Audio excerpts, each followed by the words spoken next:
Nuestros candidatos. Entrevista Álvaro Uribe.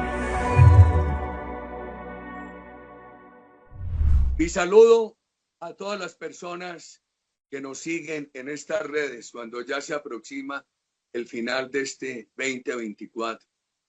Nos da mucho gusto estar con nuestra precandidata a la presidencia, la senadora Paola Holguín. Estos foros que ha definido el partido, estas entrevistas que ha definido el partido con nuestros candidatos en este final de año, se hacen en un marco, el marco que dice: aquí amamos a Colombia. Senadora Paola, yo he admirado mucho su vocación de estudio. La conocí directamente cuando usted me ayudaba en la presidencia de la República. Siempre que me pasaba un informe, decía: ¿cómo estudia? ¿Cómo estudia? Sus compañeras de colegio y de universidad le reconocen esa capacidad de estudio, esa vocación al estudio. Cuéntenos de lo que ha sido su vida académica. Presidente, muchas gracias por su generosidad y sobre todo por su ejemplo de estudio permanente. Kant decía que el proceso educativo era muy importante porque lo volvía a uno disciplinado, cultivado, prudente y moral. Y eso es verdad. Yo he creído que la formación y la educación tiene que ser un proceso, como decía Gabriel García Márquez, de la cuna a la tumba. Y he tratado de hacerlo. Yo estudié mi bachillerato en la Bolivariana, en la UPB. Allí tuve mención de honor como mejor bachiller. Después estudié allá periodismo. Luego hice una maestría en estudios políticos con énfasis en economía y desarrollo. Luego en la Escuela Superior de Guerra hice la maestría en seguridad y defensa. Y después, cuando terminamos la labor en su gobierno, presidente, tuve la oportunidad de ir en 2011 y luego en 2012 al Centro Perry de la Universidad de Defensa en Washington. Hice un primer curso de políticas de estrategia de seguridad y luego hice uno de terrorismo y contrainsurgencia. Después de eso, ya en el 2017, me becó la Fundación Carolina, hice el curso de liderazgo en España y luego hice el curso del CESET, que es un curso de seguridad pública que hace AFIT y la Policía Nacional en 2019. Y lo último que logré estudiar fue el curso de liderario de ProAntioquia y de la alta dirección de AFIT, que fue el año pasado, en 2023. Y pues nada, presidente, tratando de mantener un poquito la disciplina de estudio, y en eso también el Congreso me ha dado una oportunidad muy grande, porque en los congresos sectoriales, de hecho, a veces se burlan un poquito. Yo soy como una ñoñita y adelante, escuchando las ponencias sobre los temas.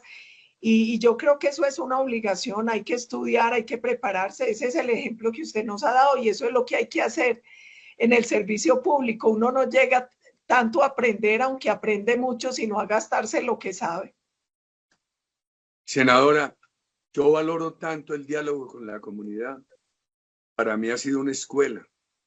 Sus diálogos con la comunidad le han abierto otras ventanas de conocimiento. Todas, presidente. Usted nos dice una cosa que es cierta. La política es 80% escuchar. A veces a los políticos nos gusta mucho hablar y el proceso es de escucha, además porque finalmente cuando uno se dedica al servicio público, a servir a los ciudadanos, uno lo que tiene que volverse es tratar de ser alguien que ayuda a resolver problemas. Y yo siempre he dicho, el que tiene el problema le ha buscado la solución. Y eso es parte de lo que yo viví con los consejos comunales. Yo recuerdo mucho y siempre le contaba a mis alumnos la anécdota de cómo nació, por ejemplo, Banca de Oportunidades, cómo nació la red de cooperantes, y es que uno siempre que está escuchando al ciudadano, aprende de él, y los ciudadanos son bastante creativos en Colombia y muchas soluciones vienen más desde la ciudadanía que desde los tecnócratas. Entonces aquí la escucha es clave, y en eso otra cosa que he aprendido con usted en estos años es que uno tiene que tener la capacidad de escuchar la crítica. no escucharla toda sin discernimiento para llenarse de amargura y de frustración, pero tampoco ser sordo porque eso le impide mejorar. Uno tiene que tratar de ser muy ecuánime y escuchar siempre al otro, porque algo se aprende. Uno, a veces cuesta el proceso autorreflexivo, pero yo creo que es clave para poderle servir bien a los ciudadanos. Esa relación suya con los ciudadanos, con gremios, con sectores trabajadores, con sectores empresariales, le ha creado a usted una diferencia con tantos políticos que se encierran solamente en el mundo político e ignoran las necesidades que tienen los empresarios para contar con mejores condiciones de inversión, las expectativas, las frustraciones de la clase media, los dolores de los sectores populares. ¿Usted qué ha visto en sus experiencias de generación de empleo, en sus experiencias de contacto permanente con los sectores medios profesionales tan afectados, con los sectores populares con tanta pobreza? Presidente, yo tengo una ventaja y es también el seno de la familia en que nací. Mi papá, un hombre constructor, yo tengo muchas historias con él. Él en el 65 se convirtió en presidente de la naciente Junta de Acción Comunal en Alcalá, en Envigado. Y siendo mi papá constructor, en ese momento hizo una escuela que hoy existe todavía, la escuela Alejandro Vélez Berrío, y hay una anécdota de una pequeña trampita muy valiosa, y es que cuando los propietarios de esos terrenos le dijeron a mi papá que les iban a dar un lotecito para una escuela, se lo dieron en una montaña muy empinada. Y mi papá dijo, hombre, ellos nunca vienen por aquí, aquí hay un lotecito mejor, y arrancó a hacer ahí la escuela, y él sabía además que eran señores muy generosos, y cuando llegaron y vieron que él ya había empezado en otra parte, lo dejaron dejar la escuelita ahí, y era que había una cosa muy bonita que él nos enseñaba, y era, uno siempre tiene que trabajar pensando en la comunidad. Y yo, ahora que se acerca la Navidad, yo me acuerdo mucho que en diciembre nos decía, la plata de los trabajadores es sagrada. Pagamos primero los trabajadores y si queda hay traído y si no queda no hay traído. Y a uno todo eso se le va metiendo. Y mi mamá, una mujer que hizo solo hasta tercero de primaria, hacía parte, ella fue la segunda de una familia con 12 hijos. Y muy tempranito tuvo que dejar de estudiar y trabajaba, me acuerdo, en Locería Colombiana, que era ahí en Caldas. Ella vivía en Sabaneta y se iba por la carrilera caminando a trabajar. Y a pesar de eso fue una mujer autodidacta, con una ortografía perfecta, 10 años voluntaria de las Damas Grises, y eso hacía que mi mamá desde la Cruz Roja con las Damas Grises siempre se preocupara y trabajara por la gente. Y toda la vida fue comerciante, mi mamá también. Entonces, yo tengo una ventaja y que nací en una familia normal, como todas las familias colombianas, de clase media, gente muy trabajadora, de gente muy comprometida siempre, siempre con la comunidad. Yo tengo 1000 historias de mi papá, esa escuela, cuando con mi tío Alonso hicieron la iglesita también de Alcalá, la iglesia Santa Cruz de Alcalá, cuando don Luis Restrepo le dio un lotecito para que mi papá hiciera un asilo en el 73 por allá en Envigado. Y a uno todo eso se le va quedando, presidente. Y es, primero, entender el valor del trabajo y el esfuerzo de los trabajadores. En los países la riqueza solo la generan los empresarios y los trabajadores. El Estado es un facilitador, pero ellos son los que generan la riqueza. Por eso yo siempre hago la analogía, y es que es como un partido de fútbol, donde hay dos equipos que meten los goles, que son los empresarios y los trabajadores, y el Estado es como el árbitro. Jugadores hay 11 y 11, el árbitro son poquiticos, son 3, y ahora el VAR gracias a la tecnología, porque finalmente la labor del Estado es hacer que se cumpla la norma, ser un facilitador de que esas normas se cumplan. Por eso necesitamos esos estados chiquiticos, facilitadores, que hagan cumplir la norma y que entiendan que la riqueza la generan empresarios y trabajadores. Tuve una ventaja trabajando en su gobierno y es que me tocó conocer el nuevo sindicalismo. Esos trabajadores que hacen parte del sindicalismo moderno hoy, que entienden que la relación empresario-trabajador tiene que ser una relación fraterna, y de esa época me el sindicalismo de participación.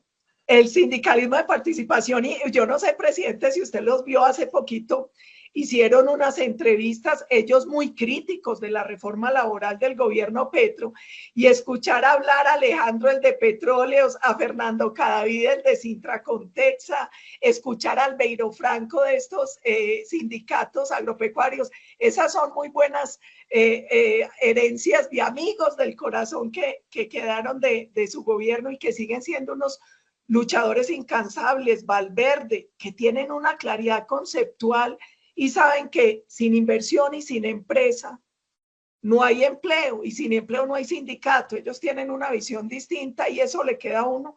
Además, yo tengo una hermana que solo hace 3 años, después de muchas peleas familiares internas, terminó en el sector público porque toda la vida estuvo en el sector privado.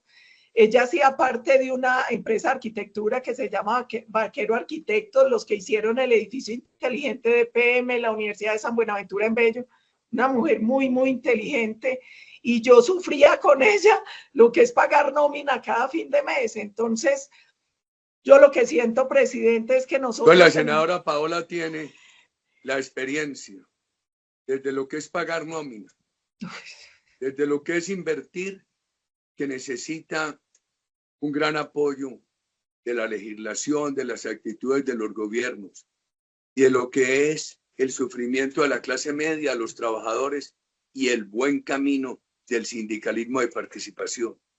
Así es, presidente. Yo creo que eso da una mirada de sensatez y de equilibrio. No se puede permitir el odio de clases, no se puede permitir el capitalismo salvaje, no se puede permitir el estatismo asfixiante. Yo en eso creo que hay que volver a las bases teóricas y filosóficas del capitalismo, que hoy muchos llaman capitalismo consciente o de muchas otras formas, y que no es nada distinto a entender que los países crecen con libertad de mercado, donde la inversión se legitima cuando es una inversión que le conviene al empresario, al trabajador, al que invierte, a la sociedad, al medio ambiente. Y esos son los equilibrios por los que uno tiene que luchar, presidente. Qué bueno escucharle esto, senadora.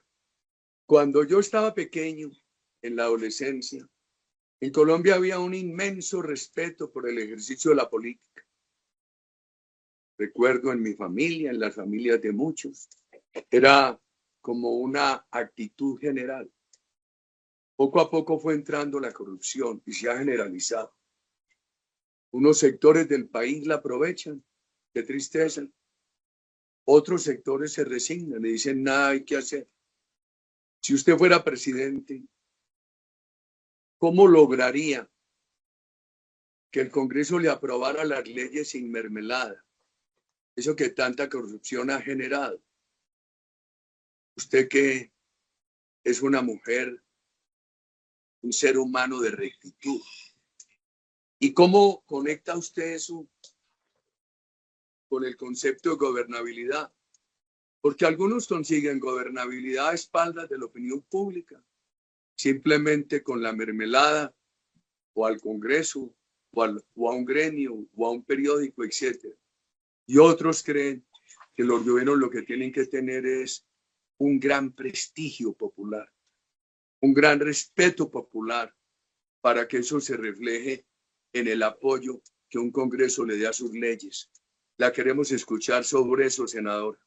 Presidente, varias cosas. La primera es muy difícil de hablar de gobernabilidad cuando no hay legitimidad y no hay legalidad en las acciones. Decía, yo no recuerdo quién decía, yo ya estoy viejita y desmemoriada, que el hombre no puede vivir sin Dios, ni la política sin la moral. Y yo creo que eso es lo que hay que recuperar en Colombia, la ética y la moralidad de lo público. Usted hizo un ejercicio muy valioso para Colombia, ojalá algún día se lo reconozcan, acabar con el cuento de los cupos indicativos, porque terminaron convirtiendo a los congresistas en lobistas e intermediarios de contratistas y no en lo que tienen que ser. En un debate hace poco en una revista yo les decía, mire, cuando uno lee la ley quinta, cuando uno lee la Constitución, uno se da cuenta que hay un tema misional. No, el tema misional de nosotros es el control político, es hacer, derogar y modificar leyes. Por ninguna parte dice que los congresistas sean lobistas de contratistas, por ninguna parte dice que se tiene que generar esa complicidad y esa corrupción que está haciendo tanto daño. Y ahí yo recomiendo, yo no sé, presidente, si usted recuerda su discurso sobre los partidos políticos en la OEA en 2003, donde usted decía que el Ejecutivo tiene que ir al Congreso a disuadir con argumentos, no con prebendas, no con dádivas, no con presiones. Y usted nos enseñó una cosa, es más demoradito, pero es más legítimo cuando usted hace primero el ejercicio de explicarle a la opinión pública la importancia de esa ley, la importancia de esa reforma, la inocula en el corazón y ellos mismos hacen la presión positiva sobre el Congreso para votar. Yo creo que eso es clave. Aquí ese cuento que se ha venido imponiendo de lograr mayorías disuadidas por contratos, por puestos, por dinero, eso da muy mal ejemplo y termina acabando con la legitimidad del Congreso y del Ejecutivo. Y otra cosa importante es que uno no puede permitir que el ciudadano se sienta abatido y crea que la corrupción no es derrotable. La corrupción es derrotable y hay muchos elementos que permiten hacerlo. El tema tecnológico, el tema del fortalecimiento institucional, la recuperación de la ética de lo público, el sistema de justicia, el fomentar la participación ciudadana y los pesos y contrapesos. Presidente, todo crimen, llámese corrupción, narcotráfico, secuestro, el que sea, es de cálculo costo-beneficio. Colombia es un país que tiene niveles de impunidad cercanos al 90%. Eso es caldo de cultivo para cualquier delito. Yo creo que ahí Colombia tiene que mirar con seriedad una reforma a la justicia que logre reducir la impunidad. Y eso no es dejando de llamar delito a lo que es delito, ni a punta de prebendas con los bandidos. Y que entienda además que las tecnologías hoy permiten hacer transformaciones increíbles. El uso de tecnologías digitales facilita el acceso a la información, permite promover la rendición de cuentas. De hecho, hay varios estudios sobre digitalización e integridad en lo público, donde se demuestra cómo con las innovaciones tecnológicas se puede detectar, investigar y prevenir fenómenos de corrupción, la inteligencia artificial, el blockchain, el cruce de bases de datos. Y cuando uno empieza a ver los países con más transparencia y los países con más penetración de gobierno digital, se da cuenta que ese es un círculo virtuoso. Y es un círculo virtuoso, señor presidente, por cosas muy sencillas, porque eso le permite a uno, por ejemplo, cuando el ciudadano hace los trámites por internet, ahí no tiene que sobornar a nadie, no hay cómo sobornar el software. El software, a medida que entra la información, resuelve y en el mismo orden va sacando los datos. Entonces, en temas de gestión aduanera, de trámites ciudadanos, en el tema de transferencias sociales, que esa fue una lucha en su gobierno.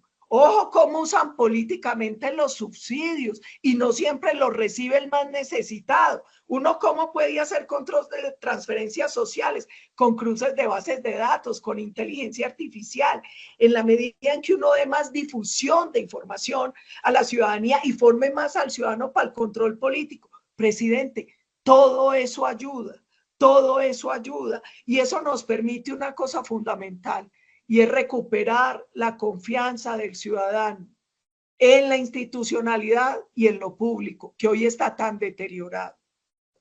Recuerda que acabamos de llegar al Senado en el 2014. El gobierno de la época no. Recuérdenos eso, senador. Ay, cuando íbamos a votar, que me acuerdo que era Mauricio Cárdenas el ministro, ese era el caso, presidente, hombre. Ese era el caso. Y le dice usted que nosotros ayudamos a votando negativo a que se configure el quórum con una condición. Se lo pidió en el salón de apoyo, que hiciera el compromiso que se hacía público el registro de las obras y de los congresistas que eran los que iban a pedir esas obras para poder tener un control público y transparente. Se comprometió con usted delante de nosotros. Entramos, votamos y se hizo el loco. Hombre, ahí le faltó palabra, le faltó mucha palabra. Y usted tiene un problema, presidente, muy grave. Como el ladrón juzga por su condición, usted siempre cree en la palabra. Y mire, saber lo que nos hicieron. Me acuerdo perfecto. Qué daño tan grande. Si Álvaro Uribe pide un puente para Titiridí, que lo sepa la opinión y que haga el control. Sí. Senadora, usted ha sido una mujer muy comprometida con la seguridad. Pero en el año 26, como van las cosas, Colombia puede tener un déficit muy alto, 5, 6%, un endeudamiento muy alto, el problema de la salud y una situación de seguridad muy difícil. ¿Usted cómo en ese marco, altos impuestos, ese déficit, cómo fortalecería las Fuerzas Armadas? ¿Y cómo buscaría que tengan cooperación internacional? Por ejemplo, con Estados Unidos tenemos hoy poca. Tuvimos algo que ayudó mucho, que lo negoció el presidente Pastrana, el Plan Colombia. Hay el conflicto Israel-Palestina, pero ahí no tenemos apoyo de Israel. Aquí en la región, con el único país que estamos trabajando es con Venezuela, que es un refugio de estos bandidos. Ese tema, ¿cómo lograría usted que la opinión pública le dé todo el afecto a los soldados y policías de Colombia? Yo creo varias cosas, señor presidente. La primera es, en Colombia se ha ido imponiendo un discurso mentiroso y peligroso, y es que la inversión en seguridad es inversión en guerra. Todo lo contrario. La inversión en seguridad es un medio disuasivo para evitar la guerra. Los recursos en seguridad no son gastos, señor presidente, son inversión y conforman un círculo virtuoso. Yo me acuerdo que usted nos decía, la seguridad no es un fin en sí mismo, es un medio. Es un medio para garantizar los otros derechos y el crecimiento económico. Eso tiene que quedar claro en el corazón de los ciudadanos. Yo sé que nosotros vamos a necesitar ingentes recursos en seguridad, pero no solo necesitamos más plata, sino que necesitamos inversión inteligente. Hay que mejorar las eficiencias y la eficacia de la inversión. Por ejemplo, hay que focalizar mejor los recursos en seguridad. Hay que mejorar el uso de fondos como el FONSET, que es el Fondo Territorial de Seguridad y Convivencia Ciudadana. Hay que aprovechar una relación muy fuerte que tiene Colombia con Interpol, con Ameripol. Colombia tiene una herramienta que a este gobierno no le gusta mucho y que es fundamental, y es que Colombia es socio global de la OTAN. Eso nos puede servir. Hay que hacer alianzas público-privadas, hay que buscar muchísima cooperación internacional, y Colombia tiene la autoridad moral para solicitar ese apoyo.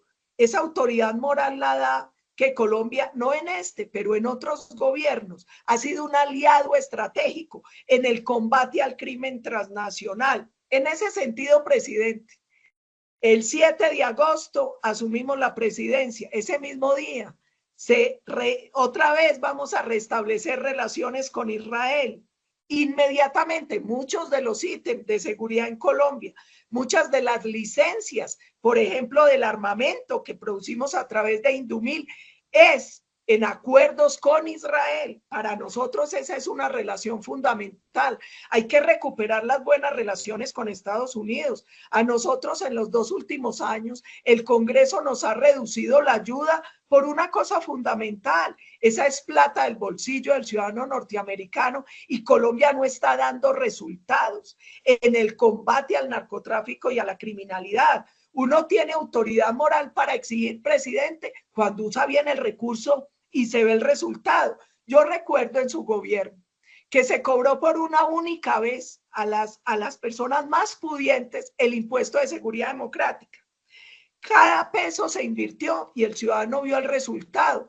De hecho, mucha gente lo llamaba a uno después que querían volver a dar y usted dijo, no, es por una única vez y así lo cumplió.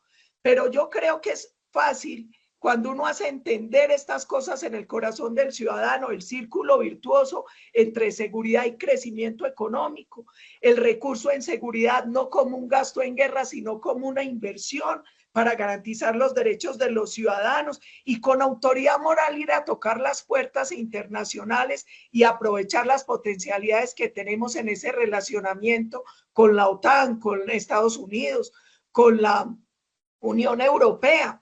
Y ahí, presidente, ¿cómo hace uno para que el ciudadano quiera su fuerza pública? Primero, hay que combatir ese relato mentiroso que quiso venderle a la ciudadanía que nosotros teníamos una fuerza pública criminal. Nosotros tenemos una fuerza pública civilista, una fuerza pública que ha combatido las peores estructuras criminales y amenazas con apego a la Constitución, a la ley, con respeto a los derechos humanos y al derecho internacional. Usted mismo fue duro y tajante, no solo con el buen ejemplo, cuando exigía resultados, sino que cuando se presentaba cualquier sospecha, inmediatamente actuaba. Yo todavía recuerdo lo que pasó cuando se habló del tema de los falsos positivos. Hombre, esos son temas muy dolorosos, pero temas que hay que discutir con la verdad, porque dato mata relato. Y aquí se ha generado un relato muy mentiroso contra la fuerza pública, porque, presidente, ahí están los datos, la reducción de los delitos de mayor impacto, casi 50% el homicidio, 90% el secuestro, todos los delitos de alto impacto bajaron. Teníamos casi 300 alcaldes que no despachaban desde los municipios. Al final de su gobierno todos podían despachar desde el territorio. Un ciudadano que confiaba, porque había consejos de seguridad donde él participaba directamente. Tenía tanta confianza que había denuncia, que habían redes de cooperantes. Todo eso hay que devolverlo. Y al ciudadano también hay que volverlo a integrar de manera positiva. Yo tengo muchos honores inmerecidos en la vida. Haber trabajado en ese gobierno que me permitió aprender de primera mano lo que valía la seguridad democrática. Y también haber hecho ese curso de reserva en el ejército, en el batallón de ingenieros de Bello. Cuando uno tiene que ponerse el uniforme y las botas, cuando uno tiene que cargar el fusil y hacer gimnasia americana, uno se da cuenta, presidente, del valor de los soldados y policías. Cuando uno ve muchachos de cuerpos especiales que sacrifican a sus familias y no la ven en 6 meses, ellos no tienen Navidad, ellos no tienen Año Nuevo, usted se iba a compartir con ellos, acuérdese, en esos batallones de alta montaña. Yo creo que aquí hay que hablar de todo eso. Hay que volver a humanizar y hacer entender al ciudadano el valor y el sacrificio. Cuando usted menciona a Israel, ¿cómo vincula eso con el tema de Palestina? Presidente, yo creo que aquí hay un tema muy importante. Colombia ha sido un país que siempre ha defendido el derecho de los pueblos a tener su territorio, a que las naciones sean soberanas, tengan autodeterminación. También hemos sido muy claros en separar ese derecho del tema del terrorismo. ¿Qué preocupación tenemos hoy? El discurso maniqueo del gobierno Petro contra Israel y guardando silencio cómplice frente al terrorismo de Hamás. Usted que estuvo en algún momento en la ONU con un tema de Israel siempre ha dado el ejemplo. Ecuanimidad. Nosotros tenemos que defender el derecho a la paz de los dos pueblos, el derecho al Estado de los dos pueblos, a la soberanía, pero no podemos ceder frente al tema del terrorismo. Yo ahí he sido muy clara y he dicho, está muy mal que Colombia asuma una postura contra un Estado democrático, soberano, que tuvo que defenderse frente a un ataque terrorista provocado por Hamás. Nosotros nunca hemos cedido a violaciones al derecho internacional ni a los derechos humanos, pero jamás tampoco nos hemos dado licencia para ser cómplices de organizaciones terroristas. Senadora, ¿cómo conecta todo este tema de la seguridad con el tema del narcotráfico? Un país que tiene una legislación razonable. Por ejemplo, los colombianos deben saber que usted y los compañeros del Centro Democrático han votado en contra de la legalización del consumo recreativo de la marihuana. Y esto no es extremismo. Este país tiene una legislación equilibrada. Aquí no se lleva a la cárcel al consumidor, tampoco al campesino. Desde los años 60 Colombia tiene la autorización del uso medicinal, del uso científico de la droga. Pero esto está haciendo un daño muy grande, este crecimiento de la droga, el crecimiento de los cultivos, de las personas que viven de esos cultivos. Mientras más crezcan, más difícil será darles una solución social en el futuro. El microtráfico, el consumo de los jóvenes, el aumento de los casos de depresión en las universidades, de tentativa de suicidio. ¿Cómo vincula usted este tema de la seguridad con el tema de la droga? Varias cosas, presidente. Primero, el narcotráfico es uno de los grandes combustibles de las estructuras criminales en Colombia. El permitir que sigan creciendo los cultivos de coca, que siga creciendo la producción de cocaína, es permitir que continúen teniendo más armas, más hombres y más control del territorio, estas estructuras que masacran al pueblo colombiano. Nosotros hoy tenemos, según Naciones Unidas, una dolorosa cifra de 253.000 hectáreas de coca. Ojo, con una hoja de coca genéticamente modificada que tiene más cosechas al año y mayor productividad. Entre 2022 y 2023, la producción de cocaína en Colombia creció un 53%. Decir que en Colombia se perdió o en el mundo la guerra contra el narcotráfico es una falacia. Nosotros logramos en su gobierno una reducción del 50% en el hectareaje con una combinación de aspersión aérea con glifosato, erradicación manual y forzosa y sustitución de cultivos ilícitos. Ahí yo creo que el país tiene que dar debates técnicos y no ideológicos, por ejemplo, con el tema del glifosato. ¿Qué preocupación tengo yo, presidente? Al país se le vendió el cuento de que el glifosato era muy malo para el medio ambiente, para el agua, para la tierra. Hace más daño el cultivo de coca, que usa precursores químicos, que contamina el agua y acaba la tierra. Colombia usa glifosato en casi todos los cultivos lícitos. Yo le pregunté un día en el debate en Comisión Segunda al entonces ministro de Salud, Alejandro Gaviria: hombre, ya que usted se preocupa tanto por el glifosato, me imagino que lo va a prohibir para fumigar el café, la caña de azúcar y tantos cultivos lícitos que la usan. Porque, presidente, que no se le olvide este datico a los colombianos. En el momento en que nosotros usamos glifosato a tope para reducir los cultivos ilícitos, usábamos solo el 10% para eso. El otro 90% se usaba en cultivos lícitos, que tiene 1000 nombres y 1000 marcas. De hecho, uno, el campesino le dice que va a ir a randear. Randon es una de las marcas del glifosato. Entonces, ahí hay que dar el debate técnico. La otra cosa, erradicación manual, forzosa y voluntaria. Sustitución de cultivos. Ese tema es muy importante. Este gobierno abandonó todo eso y dijo: no, es que la política de nosotros es diferente, no es contra el campesino, nos vamos a concentrar en la interdicción, y ni lo uno ni lo otro. Uno en esto no puede elegir, hay que combatir toda la cadena, hay que combatir el cultivo. Y hay alternativas, sustitución de cultivos, lo que se hizo con familias guardabosques. Señor presidente, hoy uno en el mundo puede negociar bonos verdes, bonos azules. Hay muchos incentivos para poder dedicar a las personas que hoy están cultivando coca para que se dediquen a otra cosa, procesos de reforestación o nuevos cultivos. Hay muchos ejemplos exitosos.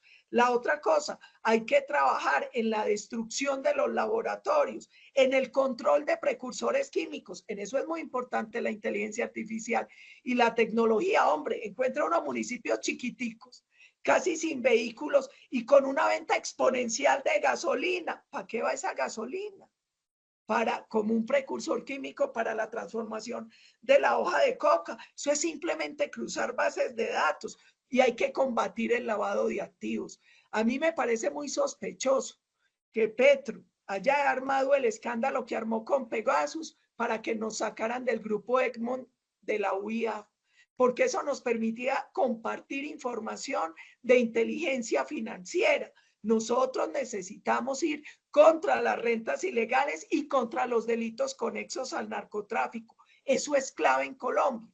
Además, hemos sido claros en este partido siempre. El consumidor es un enfermo al que hay que darle un tratamiento desde salud pública.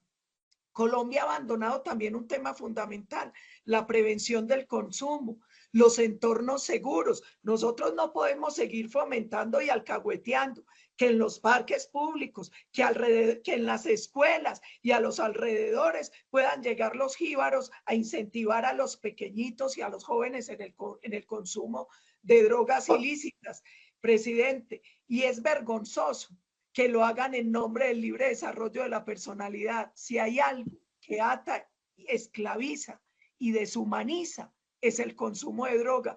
Y lo digo yo que tengo la dolorosa experiencia de tener unos tíos por parte de mi mamá que cayeron en el consumo de droga y cuyas vidas se destruyeron. Yo creo que de ahí viene también esa rabia mía y ese deseo de combatir frontalmente, y así lo he hecho siempre. Pueden dar fe en Estados Unidos, pueden dar fe en Argentina, pueden dar fe en Brasil, donde hemos tratado de compartir reflexiones sobre el tema del combate al narcotráfico. Necesitamos además entender que este es un delito transnacional, donde urge que toda la comunidad internacional de manera seria y eficaz se sume al combate de este delito en Colombia. Y vuelvo y digo, hay que trabajar el tema de rehabilitación y de prevención de consumo. Aquí hay que atacar oferta y demanda. Y hay que ir a los barrios donde se da el problema de las ollas de vicio. Más de 300 en Bogotá, se habla también, algunos hablan de 350 y hasta 700 en Medellín, porque muchos de esos jóvenes encuentran una oferta laboral siendo campaneros o distribuidores o ayudando en ese tema de microtráfico. Hay programas que han ayudado, Jóvenes R, Parceros, Código Azul, programas que se han adelantado en Medellín con jóvenes en barrios de alto riesgo que están ya siendo cooptados por estas estructuras criminales. También hay que tener la generosidad para trabajar con ellos. Siempre lo hemos dicho. Todo el apoyo y el trabajo en torno al consumidor, pero toda la mano dura contra los que están envenenando a los niños y jóvenes en Colombia. Es muy importante oírla enseguida sobre la inversión privada, pero quisiera, antes de formularle una pregunta, senadora, sobre ese tema, oír una breve expresión suya de cómo lograr en un país con alto déficit, con alto endeudamiento, dotar bien a las Fuerzas Armadas, sobre todo cuando los impuestos tan altos también nos quitan espacio para impuestos transitorios de destinación específica.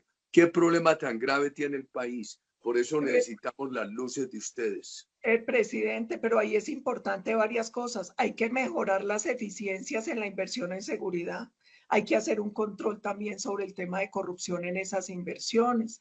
Hay que usar mejor fondos que hoy existen como el FONSET. Yo estoy segura que los organismos internacionales apoyarían a Colombia en inversiones para temas de seguridad, porque este es un tema donde hay responsabilidad compartida contra crímenes transnacionales. Hay que pensar en alianzas público-privadas. Dentro del tema de seguridad, un tema fundamental es el tema penitenciario y carcelario. Desde hace tiempo en Colombia se abrió la posibilidad de APP para construcción de cárceles. Eso no se puede desestimar y uno tiene que invitar también al inversionista privado para temas de seguridad. Hay que pensar que no todo, mire, cuando uno hace los acuerdos de compra de material de seguridad, uno ahí puede trabajar transferencia de conocimiento y tecnología. Y aquí en Colombia hay una cosa importante de la que nadie ha hablado. Nosotros tenemos una industria militar que viene avanzando. lo que hace Cotecmar. Nosotros ya lanzamos nuestro segundo satélite, el Chiribiquete. Estamos empezando a desarrollar aviones no tripulados y cosas. Ahí también hay una fuente de recursos. Colombia ha sido un país que ha ayudado a muchos otros países por la expertise que tenemos, por ejemplo, en el tema de guerra irregular. Hombre, hay que ayudar, pero hay que cobrar porque somos un país que tiene mucha necesidad. Tenemos autoridad moral, presidente. Yo creo que hay forma de acudir a organismos internacionales, de hacer APP y buscar inversiones privadas. Yo creo que hay que hacer un uso más eficaz y eficiente, una inversión más inteligente en temas de seguridad y tenemos que aprovechar, por ejemplo, ser socios globales de la OTAN, que a este gobierno no le gusta, pero que eso nos abre una puerta importante para financiación, para apoyo, para reentrenamientos y muchas otras cosas. Vamos a gastarnos estos 10 minuticos en unos temas bien importantes. Yo veo hoy dos economías en Colombia. La economía institucional de mediano y largo plazo muy mal. Los impuestos, el temor, el anuncio de las reformas, el crecimiento del gasto público. Un Estado que ha llegado al 30% del PIB. Eso muestra ya una caída de la inversión al 17%. Pero por el otro lado hay unas bonanzas que están ocultando esa realidad. La cosecha cafetera, excelente. 12.000 millones de dólares de remesas. Era una cifra fantástica y está siendo realidad. El oro, parte legal, parte ilegal, a 2.700, $3.000 la onza Troy. Esta cosa tan grande del narcotráfico. ¿Cómo lograría? Pero las bonanzas se pasan. Lo único que queda es la confianza para invertir en un país, para crear valor en un país. Y a eso súmele que prácticamente son inexistentes los recursos para ciencia y tecnología. ¿Cómo recuperaría usted, senadora, la confianza del sector privado para invertir nacional e internacional? Y lo conecto con el emprendimiento de los jóvenes. ¿Qué haría para tener una educación más pertinente que le permitiera al joven emprender, trabajar tempranamente? Varias cosas, presidente, como titulares. Una, se ha demostrado que impuestos muy altos espantan la inversión y aumentan la evasión y la elusión. Según la OCDE, Colombia es el país que más alta tributación cobra al sector empresarial.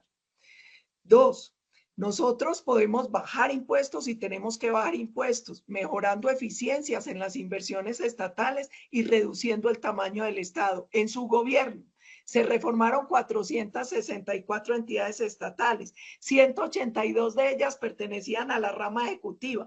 El ahorro fue de 24.7 billones, que representa 5.3% del PIB. Es posible amarrarse el cinturón y bajar el tamaño del Estado.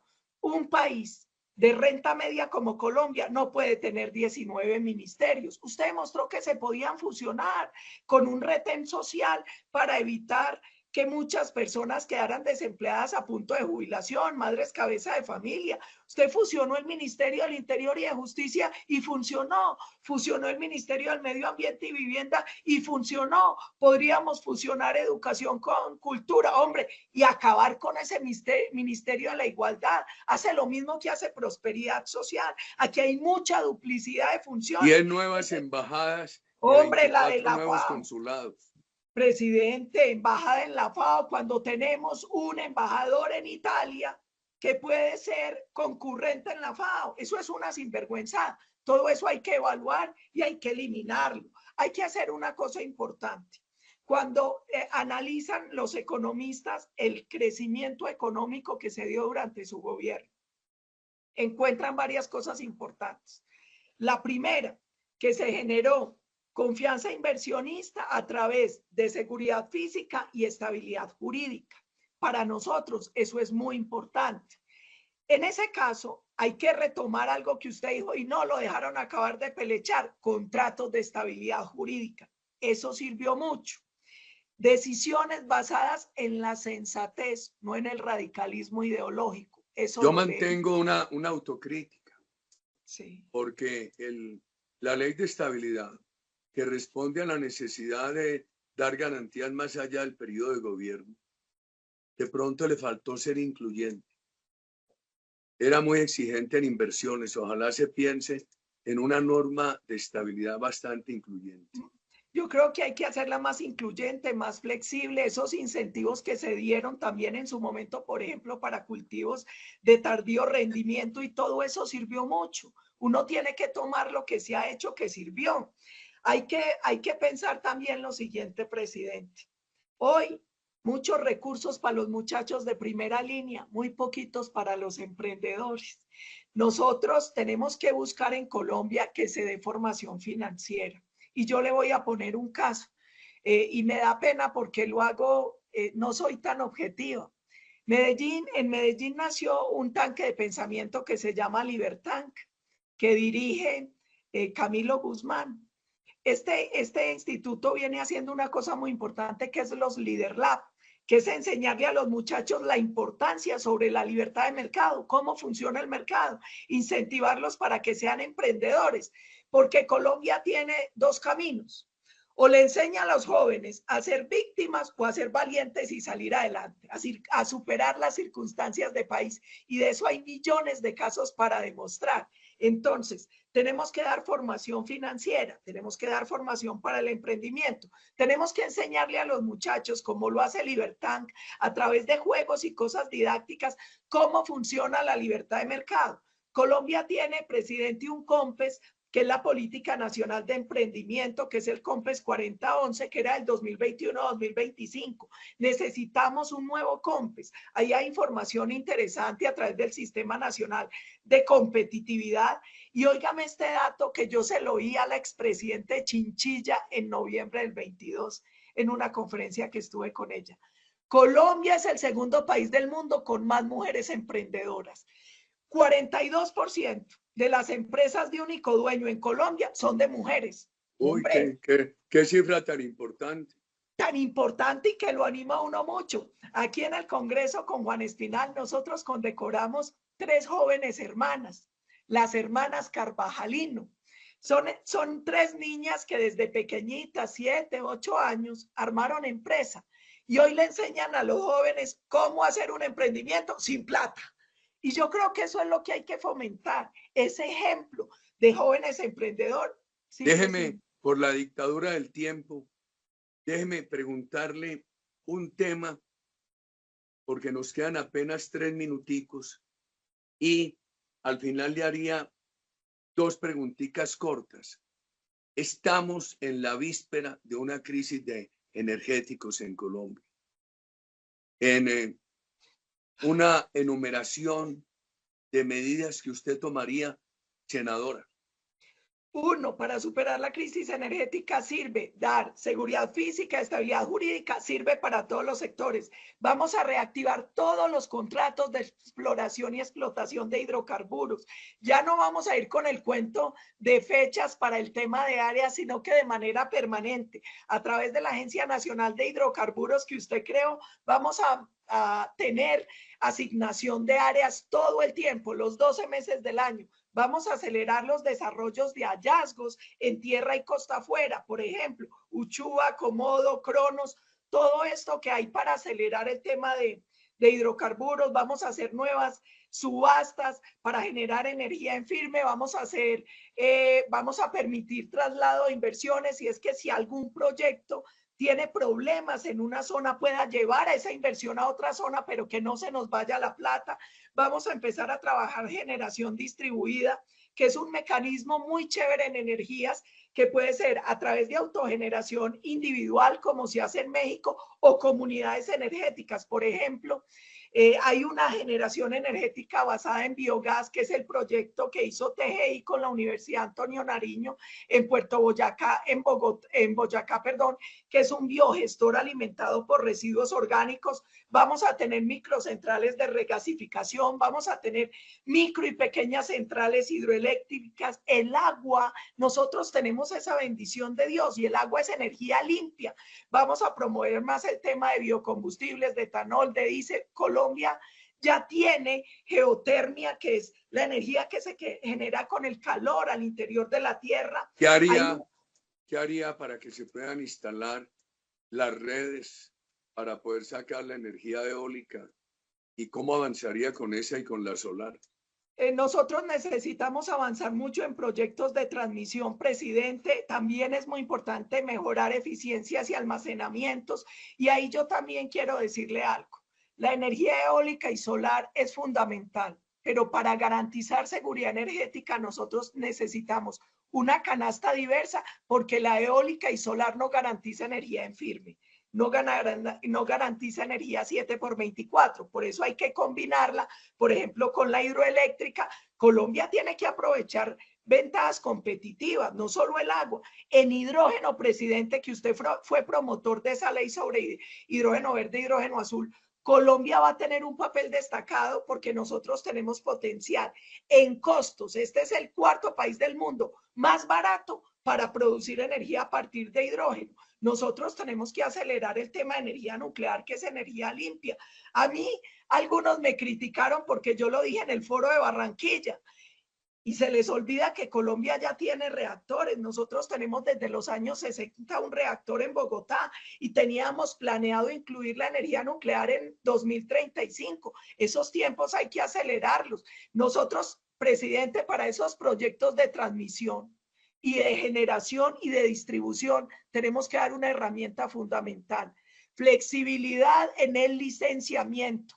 El tema del licenciamiento y los conflictos sociales son dos trabas enormes para los proyectos de generación, transmisión y distribución. Déjeme acelerar, qué pena, porque queremos promover en las redes sociales estos espacios tan importantes, por lo que usted dice, tengan toda la cabida. En dos palabras, una frustración y de otro lado, un grato recuerdo de su paso por el Congreso. Yo creo, presidente, que lo mejor del Congreso es que acrecentó mi amor por Colombia. Tener una excusa para recorrer 1000 veces el país, para hablar con los conciudadanos, para ver las potencialidades y los retos que tenemos. Y una frustración. Hombre, que a estos congresistas los disuadan a punta de plata y mermelada y no pensando en el interés superior de Colombia. Este nivel del debate tan bajito, tan radical ideológicamente y tan poco sensato, eso frustra mucho.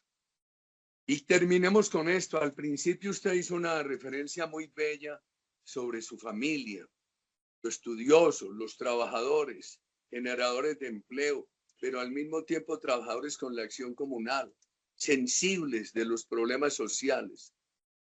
¿Qué nos agregaría de su familia para cerrar esta entrevista? Yo hablé de mi papá, de mi mamá, de mi hermana Marcela y me faltó mi hermano Juan, que es un hombre brillante como el que más, y su hijita Leticia.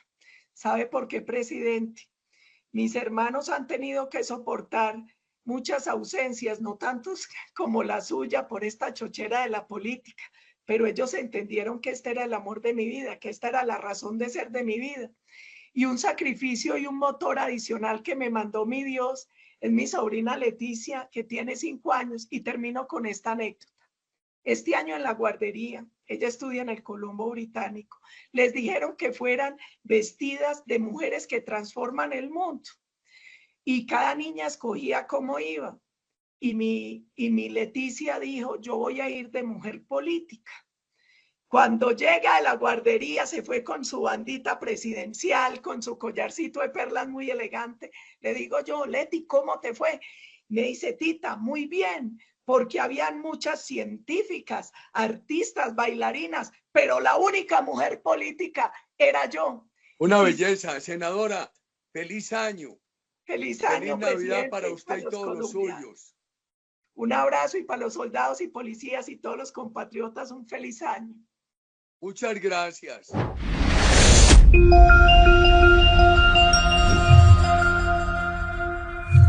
Aquí amamos a Colombia.